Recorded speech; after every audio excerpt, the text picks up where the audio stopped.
बिस्मिल्लाहिर्रहमानिर्रहीम। अस्सलाम वालेकुम।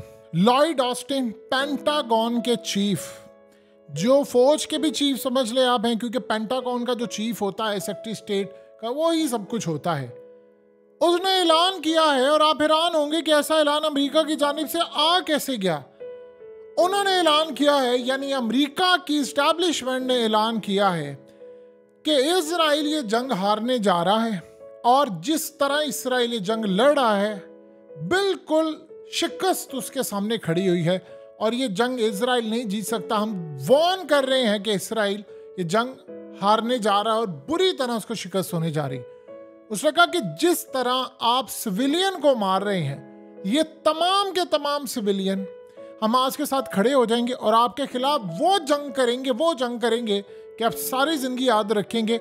हमारा ये बुरा तजर्बा दाइश के साथ हो चुका है, हमारा ये बुरा तजर्बा इराक के साथ हो चुका है, अफगानिस्तान और दीगर जगहों पर। हम इजराइल को कह रहे हैं कि आप ये जंग हारने जा रहे हैं, आप अपनी स्ट्रेटजी बदल लें, नहीं तो आप ये जंग नहीं जीत सकते। अब वो स्ट्रेटजी उसने क्या की? उसने कहा कि देखो, नंबर 1 सूरत हाल है कि, यानी वो किसकी बात कर रहे थे? अमेरिका के अंदर 70% जो लोग हैं वो क्या कह रहे हैं? वो फलस्तीन के लिए निकल रहे हैं, हमास के लिए नहीं निकल रहे। वो कह रहे हैं कि इसराइल इस जंग में कसूरवार है। वर्ल्ड के अंदर 80 से 85% लोग ये समझते हैं कि इसराइल इस जंग का जिम्मेदार है, और इसराइल आम लोगों को मार रहा है। उन्होंने 15,000 लोग मार दिए हैं, एहतजाज हो रहे हैं, लोग सड़कों पर हैं, बड़ी तबाही हो रही है। और इस सारी सूरत हाल के अंदर एक ही मामला सामने आ रहा है, और वो ये सामने आ रहा है कि इजराइल इस वक्त दुनिया में सबसे ज्यादा बदतरीन तबाही फैलाने वाला मुल्क है। अब आप ये सोचो कि इन्होंने क्या बात की। वो ये बात कर रहे हैं कि आप हमास को मारने जा रहे हैं। लोगों ने इस वक्त देखा है कि फलस्तीन की फौज काम नहीं करी, मुस्लिम ममालिक से फौजें नहीं आ रही, तो कोई तो इसराइल को रोके ना। उन्होंने कहा कि आप जिस तरह की जंग करें, आप हमास को नहीं मारे, आप आम लोगों को मारे। तो जब आप आम लोगों को मारेंगे, तो आपने 15,000 लोगों को मारा, तो उनके घर वाले, माँ बाप, बहन भाई, यार दोस्त, क्या उन्होंने बदला नहीं लेना? तो जब बदला लेना तो उन्होंने किसी को तो ज्वाइन करना है, तो वो ज्वाइन करेंगे हमास को। जब उनको ज्वाइन करेंगे तो फिर आपके खिलाफ वो जंग होगी कि अगर उनके पास इस वक्त 30-40 हज़ार बंदा है, तो ये बढ़कर जितनी आबादी है इस वक्त आप सोच लें, तकरीबन 55 लाख की आबादी थी, उसमें से 15,000 आपने मार दिया है फलस्तीन का। तो ये सारे 55 लाख अगर खड़े हो गए आपके खिलाफ, तो आप ये जंग जीतना तो बड़ी दूर की बात है। आप अपनी जमीन बचाने के लिए इस काबिल नहीं रहेंगे, क्योंकि वो लोग लड़ाई करने के लिए आ रहे हैं, उनमें इंतकाम है। हमास कैसे पैदा हुई थी? क्या जब से फलस्तीन को हड़पना शुरू किया है इजराइल ने, तब से पैदा हुई थी? ये तो 1987 में पैदा हुई है। ज्यादा से ज्यादा आप देख ले तो 36 साल पहले पैदा हुई है। और वो क्यों पैदा हुई थी? वो इस रिएक्शन में पैदा हुई थी कि भाई इस सारी सूरत हाल में 40 साल हो गए हैं तकरीबन उनको खाते हुए मार। तो उन्होंने फैसला किया कि भाई अब हम हथियार उठा लेंगे। जब आपकी एजेंसियां उठाकर ले जाएंगी बंदों को, जब आपकी फौज उठाकर ले जाएगी लोगों को, रातों को उठाकर आप ले जाएंगे, और उसके बाद आप उनके घर वालों को मार देंगे, तो उन्होंने बदला नहीं लेना आपसे, तो फिर आप वो जंग जीत सकते हैं? आप नहीं जीत सकते। तो ये सूरत हाल हुई थी 1987 के अंदर, जब उन्होंने इब्तदा की थी। और उस इब्तदा के बाद वो अब जो लड़ाई है, अब उस लड़ाई के अंदर किसी का छोटा बेटा था, किसी का कुछ था, फलाना था, वो सारे लड़ने के लिए आगे आ गए हैं। और ये बात लॉयड ऑस्टिन ने बिल्कुल ठीक की है। देखिए, अमेरिका खुद भी तो ये काम करता है ना। अफगानिस्तान के अंदर क्या हुआ था? आपने उनके लोगों को मारा था, उन्होंने बदला लिया था कि आप हमारे मुल्क में आए हैं, और आम सिविलियन जो थे वो भी मुखबरी कर रहे थे अमेरिका के खिलाफ, और बहुत सारी चीजें थी। यहाँ इनके लिए प्रॉब्लम क्या खड़ी हो गई है? यहाँ इनके लिए सबसे बड़ा जो सेटबैक इस वक्त ये लगा हुआ है कि इनके लोग धड़ाधड़ इनके लोग मारे जा रहे हैं। अब इसराइल, आप बताइए कि इसके साथ उन्होंने ये भी काम किया है कि आप अपनी अवाम को भी साथ रखने में नाकाम रहे हैं। गजा की तो अवाम को आपने मारा है, तो आपकी अवाम, आपके जो कैदी आ रहे हैं और जो आकर वो दास्तानें सुना रहे हैं, और वो जिस तरह कोई फ्लाइंग किस कर रहा है, कोई गले मिल रहा है, कोई फलाना कर रहा है, तो वो आप क्या पैगाम दे रहे हैं? आप ये पैगाम दे रहे हैं कि वो ठीक थे और आप लोग गलत हो। तो इस सूरत हाल के अंदर अमेरिका ने उसको वार्न कर दिया। अब ये जो उन्होंने बंकर, अमेरिका देखिए कितना बड़ा मुनाफिक है, यानी इसने इतने बंदे मार दिए। इसने सेकेंड वर्ल्ड वॉर के अंदर क्या हाल किया जापान का, इतने बंदे मार दिए। और आप सोचिए कि बंकर तबाह करने वाला सबसे खतरनाक बम भी दे रहा है कि जाओ मारो इनको। और भाई अगर तू इतना ही है, असल में वो ये बयान क्यों दे रहा है उसे, क्या मुसलमानों या किसी की परवाह है? सवाल ही पैदा नहीं। तो परवाह उसको ये है कि अमेरिका के अंदर लोग इस वक्त उनके खिलाफ है। देखिए अमेरिका ने काम ये किया था अफगानिस्तान की, जब उसने जंग छेड़ी थी तो अफगानिस्तान की जंग के अंदर क्या हुआ था, पहले उसने अपनी अवाम को साथ मिलाया। उसने कहा देखो तुम दुनिया की तरक्की याफ्ता कौम हो, तुम पर इन्होंने हमला किया है। वो बात की बात है कि लोगों को पता चला कि सारी 2 नंबर गेम थी। उन्होंने कहा जी तुम पर हमला किया है और अगर ना किया तो ये फिर आकर करेंगे और तुम लोग तबाह बर्बाद हो जाओगे। तो लोगों ने कहा ठीक है, वो जंग में कूद पड़े। ऐसे ऐसा लोगों को पता है यार ये तो 2 नंबरी थी सारी, और ये जो अफगानिस्तान की जंग हो या कोई हो, ये तो सारा एक ड्रामा था। और उसमें अमेरिका जाकर उनके रिसोर्सेज पर फिर वो करते करते करते करते वो सारी चीज़ें इनके हाथ से निकल गई। अब आप ज़रा अंदाज़ा कर सकते हैं कि वो चीज़ बढ़ते बढ़ते अब आ गई।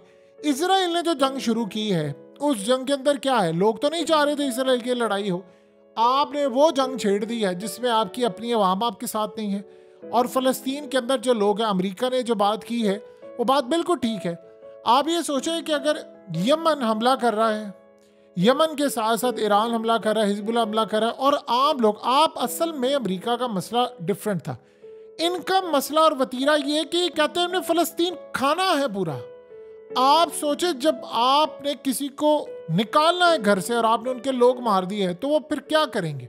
वो तो फिर ये करेंगे कि ठीक है जी बदला तो लेना है। तो फिर अगर आपने, एक खातून बता रही थी कि उसके खानदान के 45 अफराद मार दिए हैं, उसे बदला नहीं लेना आपसे? आपने क्या ड्रामा बनाया हुआ है, ओ जी वहां पर हमास के लोग फलाना।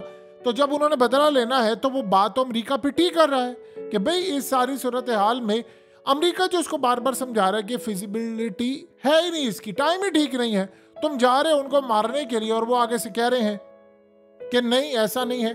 अब इस सारी सूरत हाल के अंदर सबसे ज्यादा जो प्रॉब्लम का बाइस बनने वाली चीज है वो इसराइल के लिए ये चीज बन गई है कि अमेरिकी एस्टैब्लिशमेंट ने हाथ खड़ा कर लिया है। इसराइल की अपनी फौज बददिल हो चुकी है, वो लड़ने को तैयार नहीं है। अब आप बताइए कि आप कैसे कन्विंस करेंगे आम लोगों को, स्पेशली इसराइल के अंदर, कि आप ये जो जंग लड़े हैं वो तो बिल्कुल ठीक है। ये आप किस तरह उनको बताएंगे? ये आप बता ही नहीं सकते। फौजी आपके मारे जा रहे हैं। आज आप देख लें कि अगर कैलकुलेट करें तो 58वां दिन है, तकरीबन आप समझ लें कि 60 दिन हो चुके हैं। 58 दिन के अंदर आप जंग नहीं जीत रहे, आपके पास कुछ बेचने के लिए है नहीं।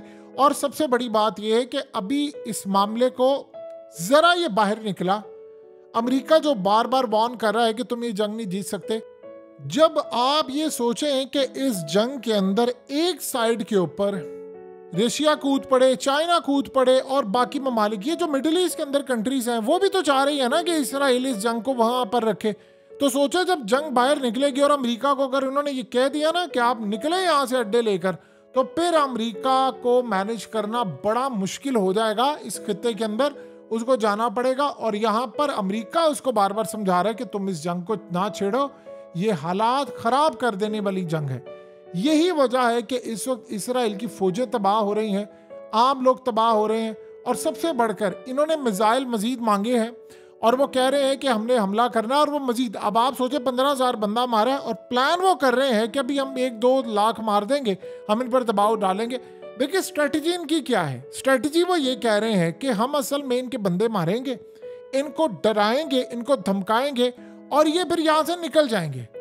ये इनकी बहुत बड़ी मिसकैलकुलेशन है। आपने एक खानदान के अंदर अगर 50 अफराद हैं, आपने 45 मार दिए हैं, तो वो 5 क्या करेंगे? उन्होंने जी कर क्या करना है? उन्होंने फिर बदला लेना है। ये हमास के अंदर जितने भी लोग हैं वो कौन लोग हैं? यही तो लोग हैं ना। किसी का बाप मारा हुआ है, किसी का कोई, जब ये छोटे थे 3-3 साल के, तो उनके बाप को, माँ को, भाइयों को मारा है। तो बदला वो लेने के लिए आए हैं आपसे। आप जंग क्यों नहीं? अब आप बताएं कि जब वो आपका आमना सामना होता है उनका टैंक्स के साथ, आप स्ट्रेटजी देखिए उनकी। ये टैंक्स के अंदर है, चुप कैरियर के अंदर है, अंदर बैठे हुए हैं कि हमें बाहर नहीं निकलना। अब आप सोचे वो इनके करीब आते हैं और वो अगर मिसाइल रखकर और डिवाइसेस रखकर चले जाते हैं, तो आप एक बात बताइए कि जान बचा कौन रहा है? वो जो टैंकों में बैठे हैं, वो जो बाहर से आ रहे हैं, जो बाहर से आ रहे हैं वो तो जीरो डिस्टेंस पर है, और वो रिस्क कितना ले रहा है उसको तो पता है कि मैं तो जरा ऊपर नीचे हुआ। उसको क्या ये नहीं पता कि आगे पीछे स्नाइपर्स बैठे हुए हैं? और आप सोचे फिर उसने कैमरा भी लगाया हुआ है, फिर उसने वो फुटेज भी आपको दिखानी है, वो नफसियाती जंग भी लड़े हैं, तो उनको पता है कि मर जाना है। वो क्या कह रहे हैं? वो कह रहे हैं कि ठीक है अगर मर जाते हैं तो मारे जाएं, कोई मसला नहीं, हम उसके बाद इस सारी सूरत हाल के अंदर देखी जाएगी, हम फिर इस दुनिया से जाएंगे ना अपने घर वालों से मिलेंगे। उधर आप ये देख लें कि इजराइल की डिफेंस फोर्सेस कह रही हैं गजा के लोगों को इमीडिएटली साउथ, यानी आप जरा अंदाजा कर ले, पहले नॉर्थ किया अब साउथ के लोगों को कह रहे हैं कि निकल जाएं, हम ऊपर से मिसाइल मारने लगे हैं, आपके पास थोड़ा टाइम है। आप सोचे जरा कि लोग क्या करेंगे, लोग फिर आपके खिलाफ खड़े हो जाएंगे ना, तो जब आपके खिलाफ वो खड़े हो जाएंगे तो फिर आप क्या करेंगे? यही तो बात वो अमेरिका उनको समझा रहा है कि हमसे सीख लो, हमने इतने जूते खाए हैं अफगानिस्तान के अंदर, इतने जूते खाए हैं, हमारी ताकत तकब्बुर सारा कुछ गर्क हो गया है, तुम्हारे साथ तो मामला ही नहीं है, तुम तो फिर बहुत ही ज्यादा बिलो एवरेज वाली जंग लड़े हो, हमारे पास तो बहुत सारी चीजें थी, तुम्हारे खिलाफ तो पूरा वर्ल्ड है, हमारे साथ तो वर्ल्ड भी था। आप जानते हैं कि लोगों की सिंपैथी क्या थी?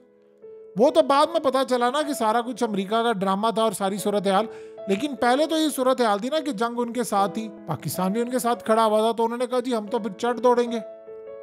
देखिए इस सारे मामले के अंदर इसराइल के लिए एक और ज्यादा सबसे बड़ी परेशानी क्या बाइस बनने वाली चीज क्या है कि उनके अपने अंदर डिवीजन पाई जा रही है, और वो नेतन्याहू के खिलाफ बहुत सारे लोग हैं और वो कह रहा है कि नहीं मैंने करना है।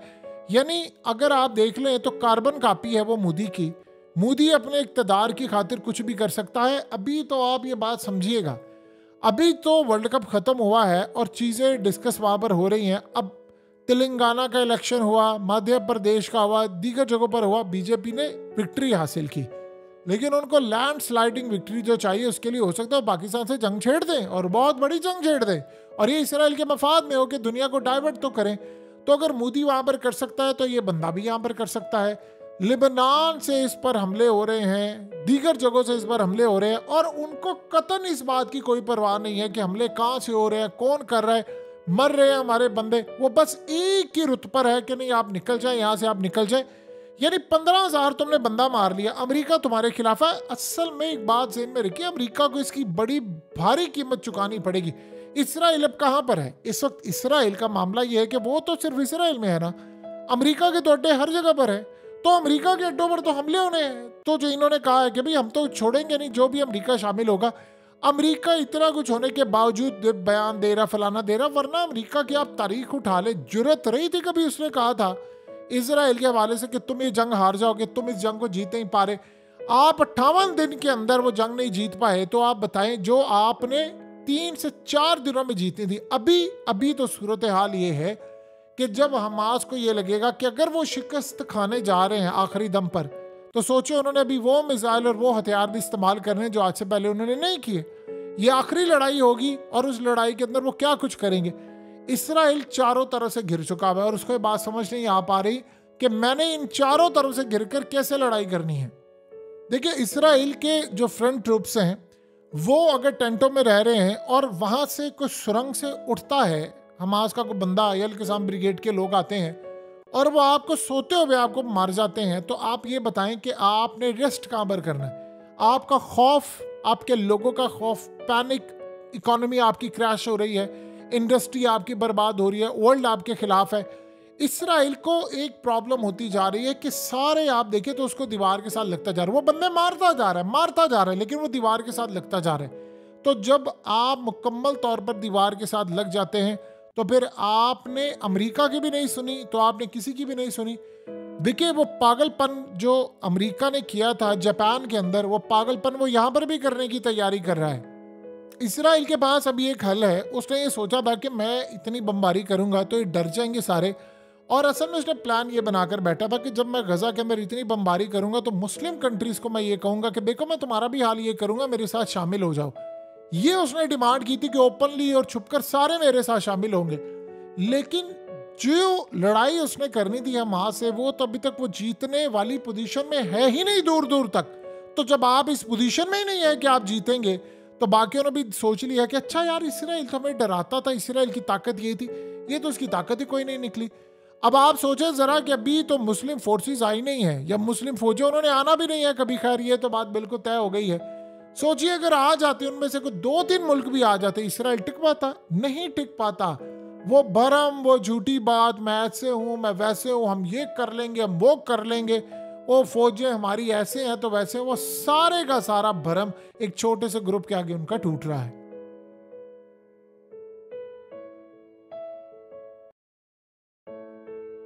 हकीकत टीवी को सब्सक्राइब करना मत भूलें, वीडियो को लाइक करें, शेयर करें और कमेंट सेक्शन में अपनी राय का इजहार जरूर करें।